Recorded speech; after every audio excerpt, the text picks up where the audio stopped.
All right, welcome back to the Recruit Pursuit podcast. My name is Devin, And I'm Evan Wiederspoon, Prep Hoops. and today we're joined by Peyton Nordland of Liberty High School, 2022 grad. How are you doing, Peyton? I'm good. How are you guys doing? Doing well. Yeah, real good. Okay, let's go back to the end of last season, not this one, but the one before. Okay, so going into your senior year, what were some things that you wanted to improve on the summer before? Well, thing is, I missed my entire junior year due to injury. So I was my main goal was just trying to get healthy so I could play.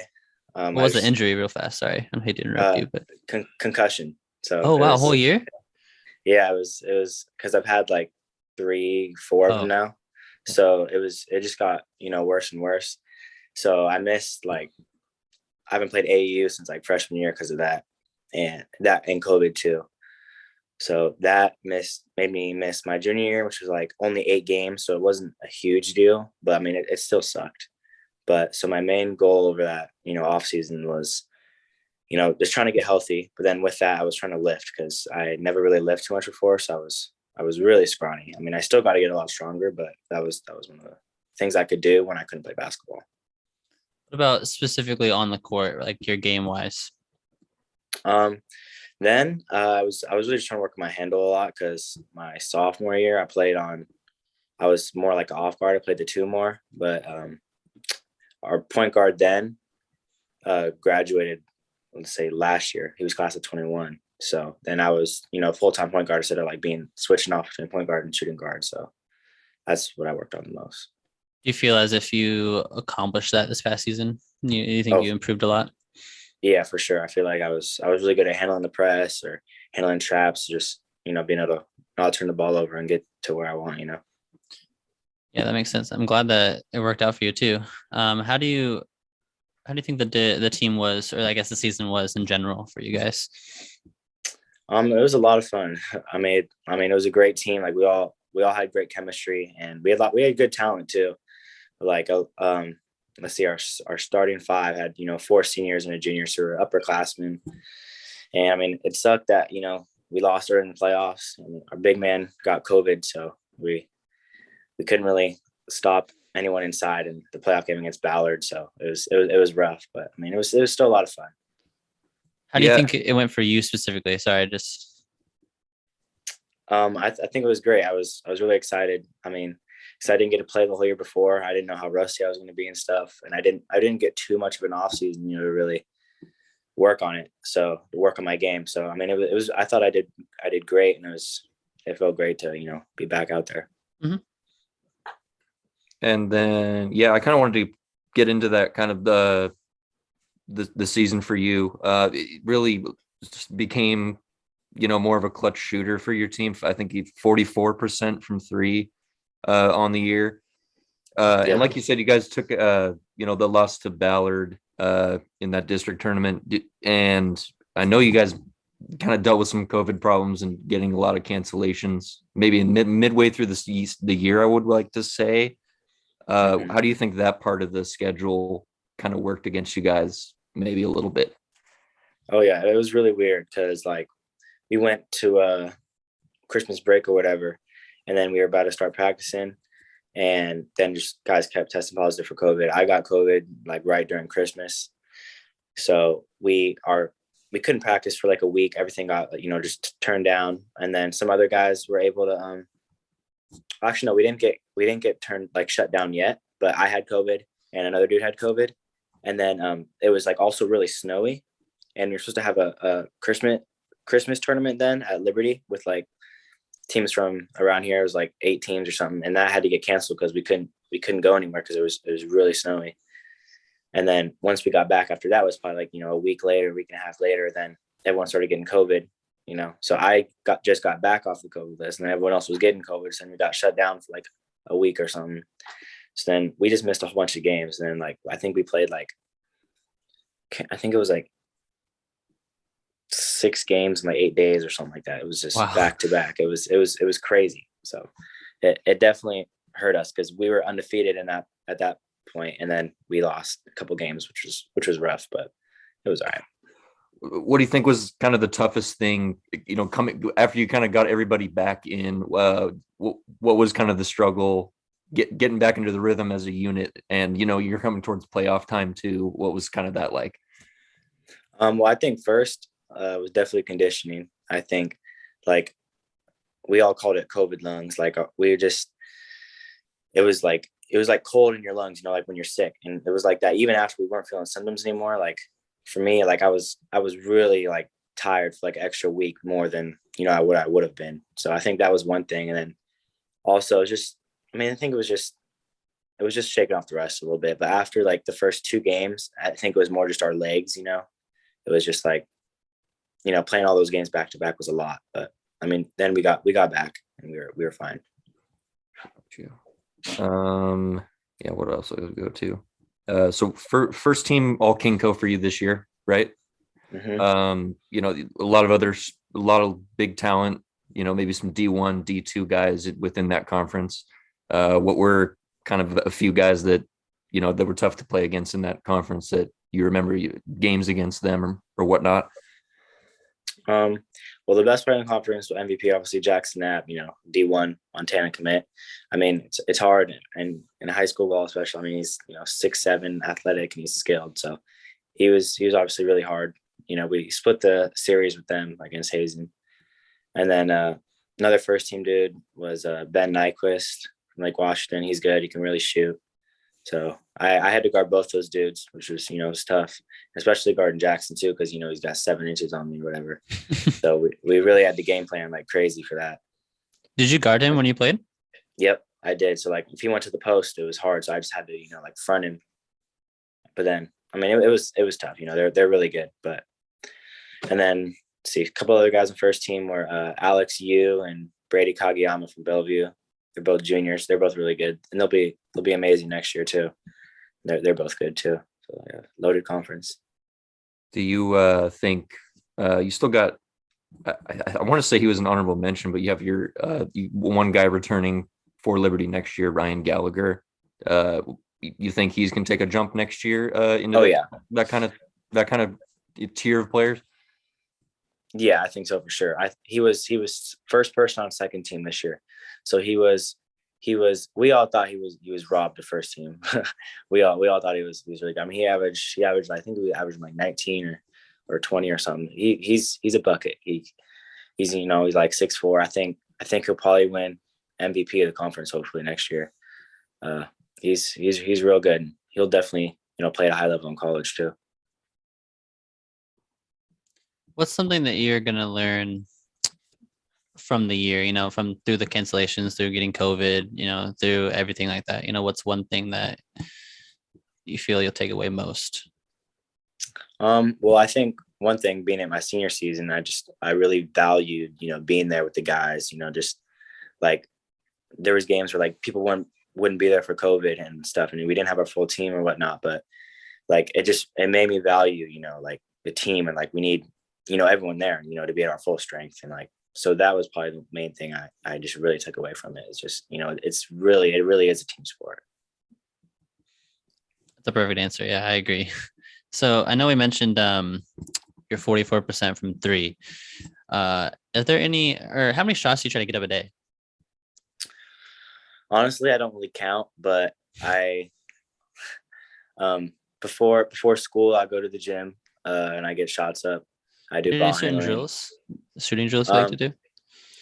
Well, mainly I shoot on the gun, but that's more like normally I do that like after school. Mm-hmm. Like I'll hop in the shooting machine, because you can just get a lot of shots up with that, just instantly, and it helps my arc. Like sophomore year, last time I played, like I was a good shooter, but like sometimes it'd be inconsistent if my shot was flat, so that also helped a lot, just getting my arc up more. So I think getting shots up on there, and then also just getting live shots, like in practice, making sure you're shooting game shots. So I think that's a big thing too.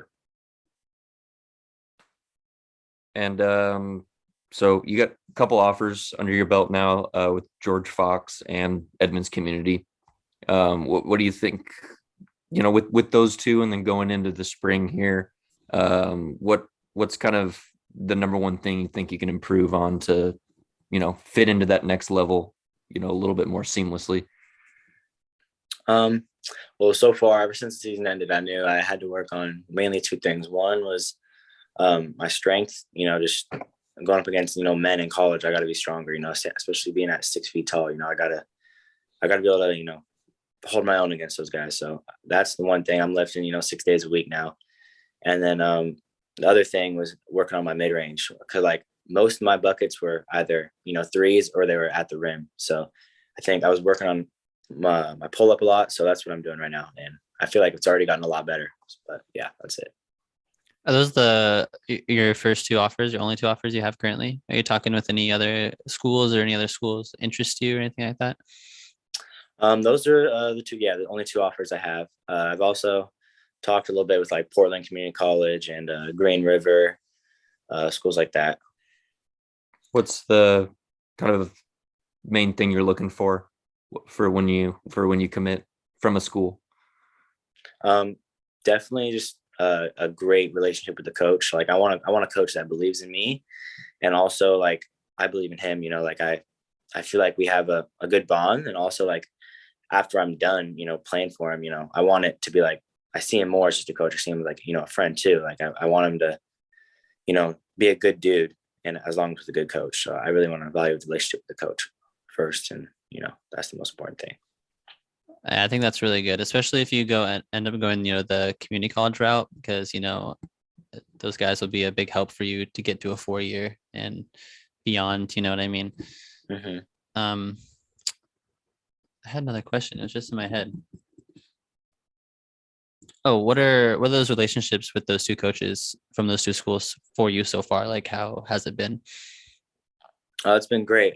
Coach Mako from George Fox. He's been great. Every time we've talked on the phone or anything, it's been great. I first talked to him on like a camp at George Fox. That was in the fall before the season, and then he watched me a little bit during the season, and we mainly started talking the most after the season. And yeah, he's great. He's I feel that connection with him, and also with Coach Gray at Edmonds. I went on a visit there like a couple of weeks ago. He's great coach too, and he's a great guy. Like I feel, my parents love both the coaches as well. They're just, they're good people. Their pitches are both strong. Mm-hmm. Are you planning on attending any showcases or camps this summer to try to get a couple more last second offers, or playing any AAU or anything like that? I wanted to play AAU. I'm not sure though. There's a chance that we might get like this unsigned senior team together, but I don't really know about that. I'm planning like some Webco showcase thing I should be doing. That'll be at the end of April, and like the last day of April, I think. So I should do that, and that's like I commit before then. And then I don't. That's mainly it. I'm planning like some all-star game next weekend at Kennedy Catholic too. But so yeah, that's the main thing right there. Nice. Okay, that makes sense. Do you have any questions for us? How is it like being a writer? What's your process when you like go to like write about someone? Like when you write about me, like what'd you guys do? Well, Evan, have you wrote about? Yeah, you go first. I can. Yeah. So, I mean, it takes a long time, at least for me. Like I'm still learning. Yeah. When I go out and write for kids, I mean, obviously I kind of just lean on my own knowledge of, how much I've watched the game and analyzed the game to be able to go to a game like you versus Bellevue, or that's just an example. And then, to be able to go there and differentiate on, who's playing what and how their style is. So, Mm-hmm. I mean, for me, it's a lot, because you got to kind of stay locked in, and you can't just be like a casual fan watching the game. You got to have kind of your eyes glued to the whole thing the whole time. Mm-hmm. I guess that for me.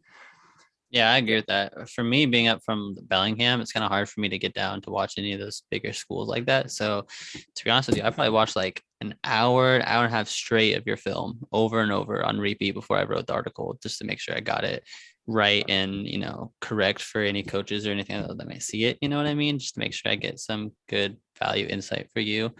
My process for writing articles is probably, it takes long as well because you have to find, the right guards to write about, or, the right forwards, or, guys who weren't wrote about like last week, you don't want to repeat those guys. Mm-hmm. And one focus that I had also was to get more attention on the NWC up here, because I feel like it's a good conference and needs more attention, statewide. Mm-hmm. Any other questions? How do you guys like? How often, or how do you interact with college coaches? You could probably take this. Yeah. So I guess, do you mean how often, or what do you mean? I mean, kind of just how often, or like just how does it go? Just how do you do it? I guess personally, usually when a coach follows me, I like to reach out right away and connect with them about their team. And, specifically for me on Twitter, I like to help the guys, get offers and get looks and things like that. So I like to ask the coaches what they're looking for, and if, they say 6'3" wing, or, whatever, 22 class, I'd like to try to find one specifically from Washington, ideally, but anywhere in the country really, and then send them their film and just interact with them like that, just try to make any connections. So, if they are looking for someone, they'll come back later. I've had coaches, come back and text me like, oh, you're looking for, or I'm looking for this, you have any options, send them some options. Sometimes they don't get back after that, or they connect the coach direct, or to the coach or the kid directly, or anything like that. So sometimes what I do, it doesn't help get the kids offers necessarily, but just, building those connections for them, or, start to at least. Yeah, for sure. Yeah. But, I mean, the goal and kind of, what we can be that kind of bridge between the two. Cause, especially in, we specialize in Washington. So, if coaches are able to see what we're putting out, and then, that's nice. It's just a nice bridge for them to kind of know about you guys and where you stand and all that. So it's definitely like, right in the middle of you guys and the coaches. Yeah. Anything else? I think that's mainly it. That's what I wanted to ask. Yeah. Evan, you have any more questions? No, I've ran through everything I got. I think I have too. I can't think of anything else. Yeah, thanks for joining us, Peyton. And Sure. I can't wait to see where you commit and how you go play the next level. I know it's going to be awesome to see you, and it's going to be really fun. Hopefully we can get you on again later. Yeah, for sure. Sometime. Thanks, guys. I appreciate having me on. No problem. Yeah, thank you.